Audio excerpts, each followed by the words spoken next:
The world was already on edge. It was Tuesday, October 21st, 2024. The chilling reality of a new economic front opening in the Americas was a diplomatic tremor, yet few expected the military aftershock to be so immediate or so violent. In Washington, D.C., at exactly 4:00 p.m. Eastern Daylight Time on Tuesday, October 21st, 2024, President Donald Trump appeared before the press in the Oval Office.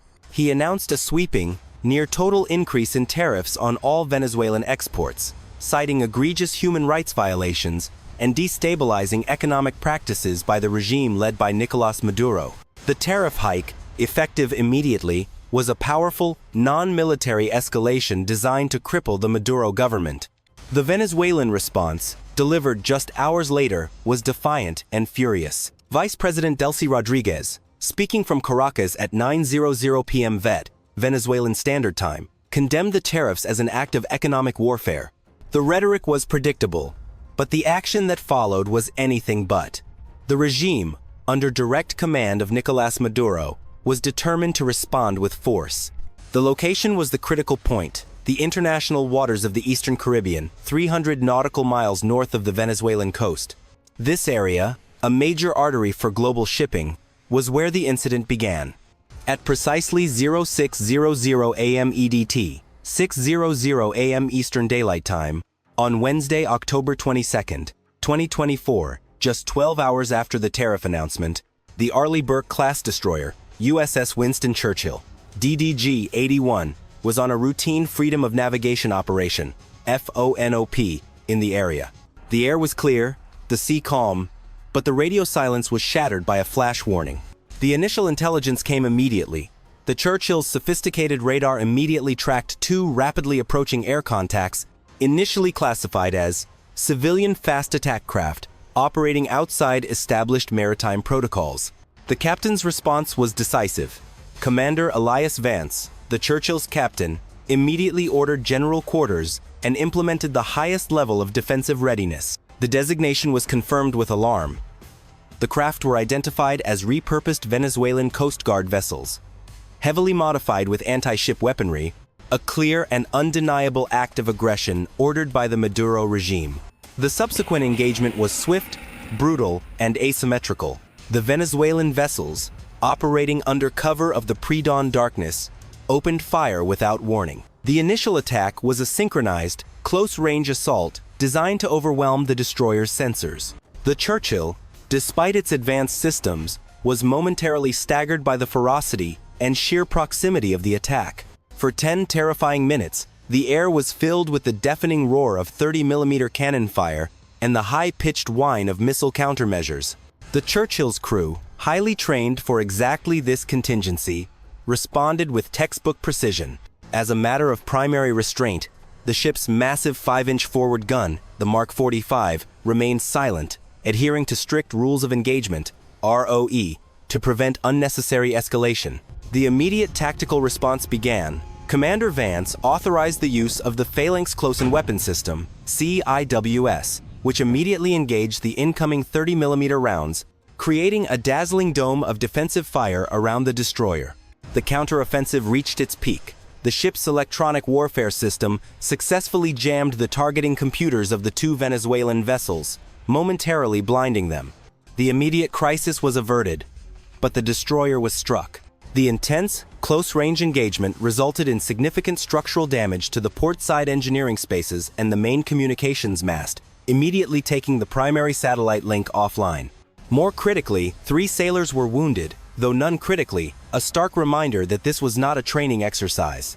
The Venezuelan vessels, having failed in their surprise attack, turned and fled back towards Venezuelan territorial waters.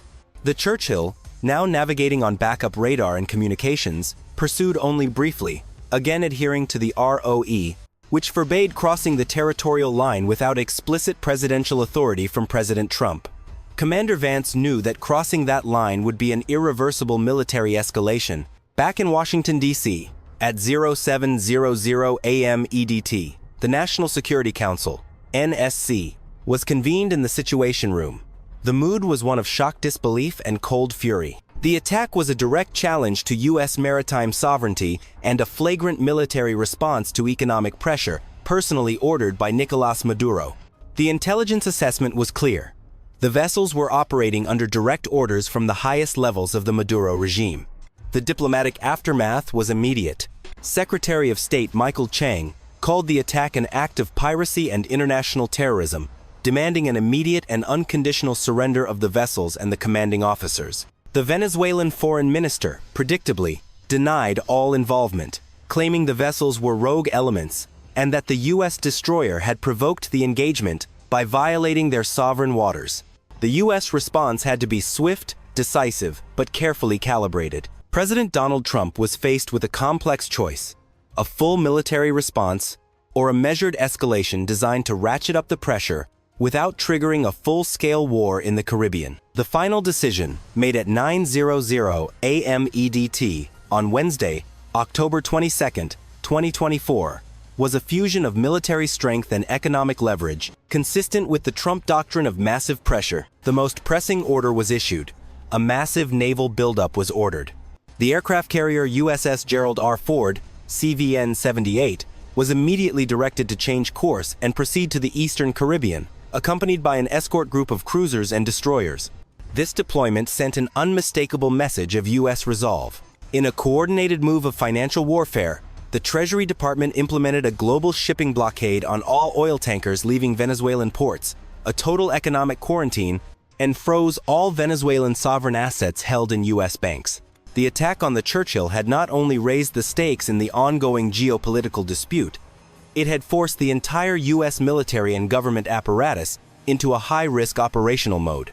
The next phase of this crisis was not going to be fought with tariffs, but with the cold, hard logic of military deterrence, all triggered by a decision made by President Trump in Washington, D.C. on Tuesday, October 21, 2024. The psychological impact of the attack was profound, both within the U.S. Navy and across the globe. For the sailors aboard the Churchill, the close-range engagement was a chilling reminder of the transition from patrol to combat. On Thursday, October 23, 2024, the wounded sailors were medically evacuated by a U.S. Coast Guard helicopter to a specialized military hospital in Puerto Rico, their departure a stark symbol of the attack's reality. The crew immediately began extensive damage control and repairs, working tirelessly to restore the destroyer's full operational capability.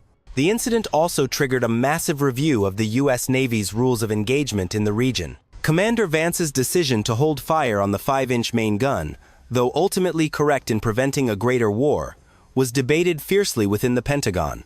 The line between deterrence and necessary force had blurred dangerously. The investigation, formally launched on Friday, October 24, 2024, sought to define a more precise response matrix for future, similar aggressions.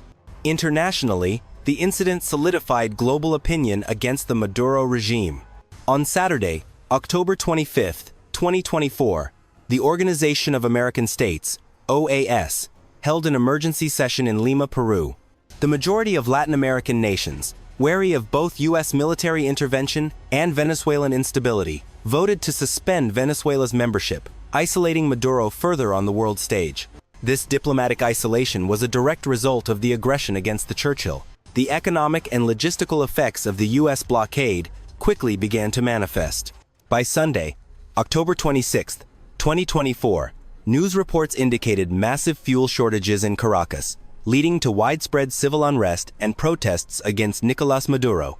The combination of economic pain and military pressure created a volatile and unpredictable environment within Venezuela itself.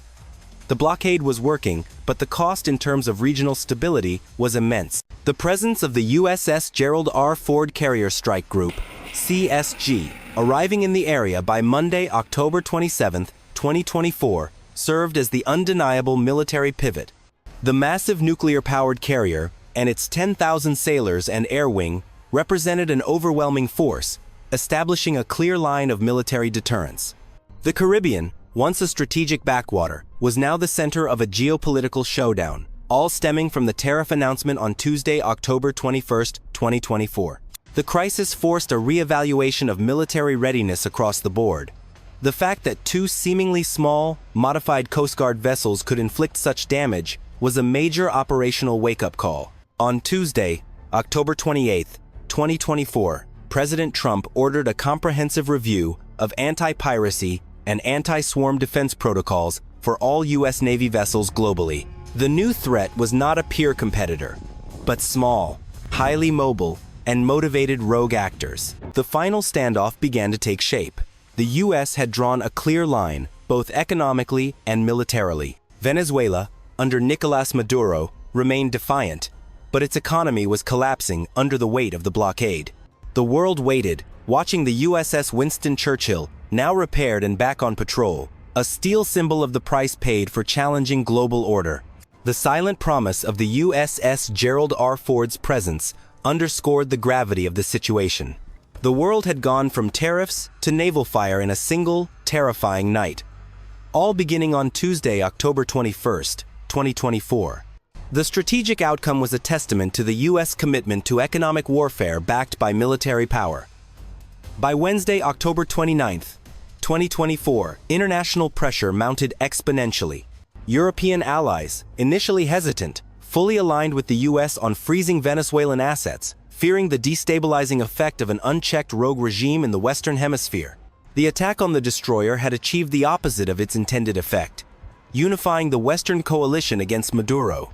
The Venezuelan military, already stretched thin, began to show signs of internal fracturing under the immense pressure. Intelligence reports, filtering out by Thursday, October 30th, 2024, indicated key defections within the high command, a direct result of the targeted sanctions and the overwhelming U.S. naval presence. The cost of challenging the U.S. maritime dominance proved to be too high for the fragile regime of Nicolás Maduro. The global energy market remained unstable throughout this period. The total blockade of Venezuelan oil, a significant global supplier, forced energy ministers worldwide to scramble for alternative sources. The price of Brent crude stabilized at an unprecedented high by Friday, October 31st, 2024, highlighting the far-reaching economic consequences of the initial tariff announcement. The long-term geopolitical shifts were undeniable. The swift, aggressive Venezuelan response to economic pressure set a dangerous precedent for future international disputes. It signaled a new era where economic warfare could instantly spill over into kinetic conflict. This lesson, learned on the decks of the USS Winston Churchill, was immediately integrated into naval doctrine and diplomatic strategy. By the beginning of November 1st, 2024, the crisis reached a fragile, tense equilibrium. The military confrontation had stabilized, but the economic siege was tightening. The ultimate political outcome remained uncertain, but the message was clear: the U.S. would enforce its economic decisions with overwhelming military might. The attack on the destroyer served as a brutal punctuation mark to President Trump's original tariff declaration on Tuesday, October 21st, 2024. The Churchill's crew, having faced the sudden reality of combat, became heroes overnight. Their calm, professional conduct under fire was highlighted in a special presidential address on Sunday, November 2nd, 2024, emphasizing the high cost and professionalism of the U.S. military. Their resilience was a point of national pride, overshadowing the initial shock of the attack. As of Monday, November 3rd, 2024, the situation remained a stalemate. The U.S. destroyer remained on patrol, a symbol of unwavering commitment. The tariffs remained in effect, and the blockade was fully enforced. The crisis that began with an economic decision and turned violent the next morning continued to define the political and military landscape of the Americas, all traced back to the fateful announcement in Washington, D.C. on Tuesday, October 21st, 2024. The attack on the destroyer, brief but devastating, ensured that this confrontation would be remembered not for the economic sanctions, but for the sound of naval gunfire in the quiet Caribbean.